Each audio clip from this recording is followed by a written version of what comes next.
Что означает семейное насилие? Как доказать существование насилия в семье? Как понять, где находится грань, за которой уже проявляется это социальное явление? Ведь в гагаузской семье все члены семьи обязаны подчиняться друг другу. К примеру, жена должна быть послушной мужу и полностью ему подвластна. Младшие братья обязаны слушать старших. Невестка в доме не должна перечить свекрови. В нашем репортаже речь пойдет об одном из 5 видов насилия в семье – психологическом, которое, как отмечают специалисты, сложнее всего доказать и которое присутствует практически в каждой гагаузской семье. Это борьба свекрови с невесткой, борьба над властью сына и мужа. Этот вид насилия сложнее доказать, так как в каждой гагаузской семье свекровь – это главный персонаж, в подчинении которой все члены семьи. То есть жертва жила с супругом, там была еще свекровь, хотели отобрать у жертвы ребенка. В принципе, насилия физического со стороны супруга не было, но было физическое насилие со стороны свекрови. Она хотела отобрать ребенка, когда мы узнали, то есть многопрофильная территориальная группа говорит, ну все, она ничего не умеет, она не умеет ни стирать, она не умеет ни готовить, ничего, вот она плохая мать, мы отбираем, она не выполняет свои функциональные обязанности, все в таком контексте. А в итоге что происходило? Происходило, что внутри семьи просто свекровь ее ограничила полностью от всего. Она находилась, давайте я вам приведу такой пример, как собачка привязанная. То есть вот ей не разрешалось вообще ничего делать, ни до ребенка, ни тратить. Вот она была как сосуд, который должна была родить ребенка, отдать бабушке, все, это вот собственность. И ей просто давали еду, ну вот как собачонки в тарелку, да, она ничего не должна была делать, она ничего не умеет, она вот такая вот вся такая. И вот она жила почти 1,5 года в такой среде, я хочу сказать, что она даже одичала, вот просто одичала. И когда многопрофильная территориальная группа приняла решение переадресовывать. Один из элементов было, конечно же, это вывести из агрессивную среду и посмотреть, насколько она социально адаптивна для того, чтобы ухаживать за своим ребенком. И в итоге, вы знаете, результат был феноменальный. Во-первых, ребенок не слезал с рук мамы абсолютно. Да, она не умела готовить, да, она не умела стирать. Ничего страшного, социальные работники, ну и социальные ассистенты научили. Они вместе составляли список продуктов, они шли вместе, покупали продукты питания, вместе готовили, потом потихонечку, да, делегировали больше на нее ответственность. И вот то, что произошло в итоге, то есть мы видели, насколько укрепились родительско-детские отношения, насколько ребенок имел эту зависимость. То есть я вам передать не могу. И в итоге, когда они вышли из нашего центра, это были вообще, во-первых, со стороны жертвы это был вообще другой человек абсолютно, да.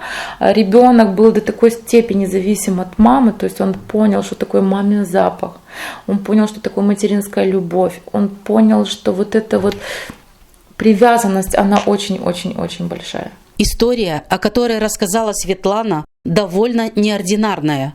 Жертва насилия, молодая невестка, не захотела с нами встретиться. Она испугалась говорить на эту тему. Да и мы не будем озвучивать ее имя ради ее же блага. Но этот пример молодой женщины стоит того, чтобы о нем говорили в обществе, так как стереотип «ссор не выносим из избы» до сих пор живет в наших регионах. Я думаю, что, к сожалению, насилие в нашем обществе присутствует, и наверняка это в больших процентах, чем мы себе можем представить. Оно такое, знаете, скрытое, к сожалению, об этом у нас не принято говорить, об этом не принято рассказывать, потому что ссоры из избы у нас не выносят и так далее, к сожалению.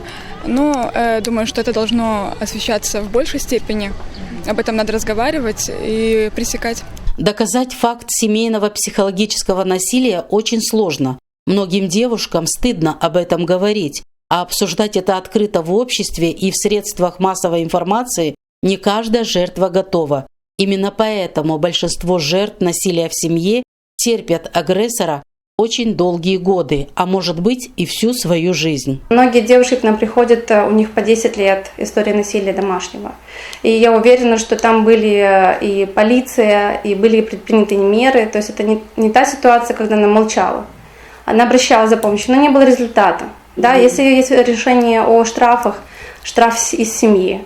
Если есть история про предписание неприближения, он там месяц, неделю, то есть месяц, 3 он где-то находится, но он возвращается в этот дом. То есть как-то решить кардинально эту ситуацию очень сложно.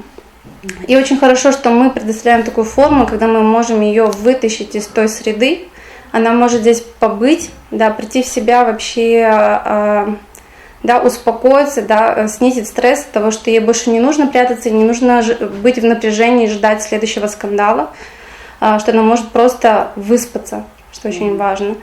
Потому что мы знаем, что если это супружеские скандалы, то это после алкогольного употребления, это вечером и это всю ночь. Часто насилие в семье, причиной которого становится ее глава, от которого страдают другие члены семьи, заканчивается уголовным преследованием. Как отмечает депутат Народного собрания Гагаузии Георгий Лейчу, бывают случаи, когда агрессор-муж, будучи в алкогольном состоянии, угрожает расправой, и жертвы насилия обращаются за помощью и к депутатам. Насильниками в большинстве своем случаев являются мужчины. В значительной мере все эти преступления совершаются в состоянии алкогольного опьянения. Это тоже очень такой характерный момент. Применяют насилие, как правило, в отношении женщин, жены, сожительницы, детей. Нередко имеет место, когда это насилие применяется в отношении всех членов семьи. Если психическое воздействие оказывают, буквально недавно ко мне обращались за помощью разобраться, помочь, как выйти из этой ситуации, когда глава семьи не просто применял насилие, но и угрозы убийством и так далее. Это лицо привлекается сейчас к ответственности. И одновременно были приняты меры в отношении него, недопущение проживания совместно с членами семьи сроком на 3 месяца. Это, кстати, часто применяется. Сейчас и полиция наделена такими правомочиями на определенный срок, да, а не допускать контакта с, скажем, агрессора с жертвой насилия. Поэтому таких случаев у нас более чем достаточно. Да. Уверяю вас, на практике ежегодно, наверное, по Гагаузии несколько десятков, не меньше, уголовных дел подобного рода завершаются вынесением приговоров. Не замечать, игнорировать, оправдывать и находить аргументы в защиту того, кто действительно виноват – симптомы нездоровых отношений, которые чаще всего именно женщина старается по каким-либо причинам сохранить. На самом деле постоянные ссоры, скандалы и слезы – это обычные симптомы болезни. Просто многим неприятно это признавать. От того, что женщины просто боятся обращаться, да, и получать пакет бесплатных социальных услуг, из-за тенденций, которые у нас есть, менталитет, есть некая самостигматизация, дискриминация, некие устои, которые передавались из поколения в поколение нашими бабушками, дедушками, прадедушками, да, что ни в коем случае ссоры из избы нельзя выносить, это только между мужчиной и женщиной должно оставаться. И вроде бы 21 век, век информационных технологий, но, к большому сожалению, именно в глубинных, маленьких населенных пунктах мы все еще видим эту тенденцию. Ну и, конечно же, очень важный элемент является то, что люди не только боятся, но есть некое предпочтение, недоверие, связанные с тем, чтобы обращаться и получать такой комплекс услуг, потому что мы новые учреждения. Стереотипы, которые стерпится, слюбится, это дело семейное, ни в коем случае нельзя выносить ссоры из избы, они здесь не работают. Почему? Потому что медовые месяцы все становится реже и реже, а случаев насилия все чаще и чаще. Поэтому, если вы видите, что агрессор действительно, во-первых, нужно постараться оценить эту ситуацию, постараться посмотреть на нее другими глазами. Для этого у нас на сегодняшний день оказывается психологическая помощь жертве, в том числе в тех же центрах дружественной молодежи и так далее. Есть много психологов, есть открытые центры для оказания помощи жертвам, в том числе у нас в Камрадском районе село Кирсово открыт социальный центр по оказанию помощи жертвам насилия в семье. То есть постараться хотя бы сначала осознать. А во-вторых, конечно же, как только вы видите, что вашей жизни действительно что-то угрожает, в срочном порядке обращаться в правоохранительные органы, сотрудникам полиции, которые имеют возможность вынести незамедлительное ограничительное исполнительное предписание, то есть выселить агрессоров на срок до 10 дней. За это время у вас будет возможность обратиться в суд, причем согласно закону о насилии в семье, суд обязан в течение 24 часов рассмотреть и установить определенную меру защиты. Вы имеете возможность пользоваться юридической помощью абсолютно бесплатно, потому что назначается адвокат в этом случае, и адвокат оказывает всю необходимую квалифицированную юридическую помощь. То есть далее следуют установленные законом меры защиты, которые определяются судом, допустим, запрет приближаться агрессору к жертве и ее детям, допустим, и этот запрет действует вплоть до 3 месяцев и с последующим возможным продлением.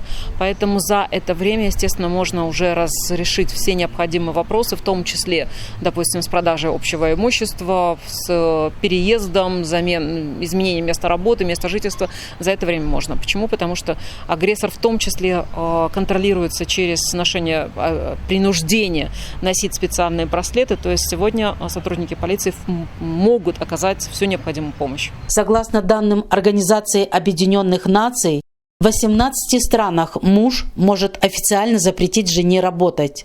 В 39 странах мальчики и девочки имеют разные права на наследство. В 49 странах отсутствуют законы, запрещающие домашнее насилие. Право жить без насилия в семье предусмотрено во Всеобщей декларации прав человека.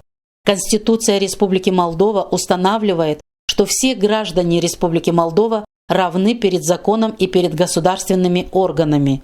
Государство гарантирует каждому из нас право на жизнь, физическую и психологическую неприкосновенность. В Гагаузии работает Государственный реабилитационный центр жертв насилия в семье.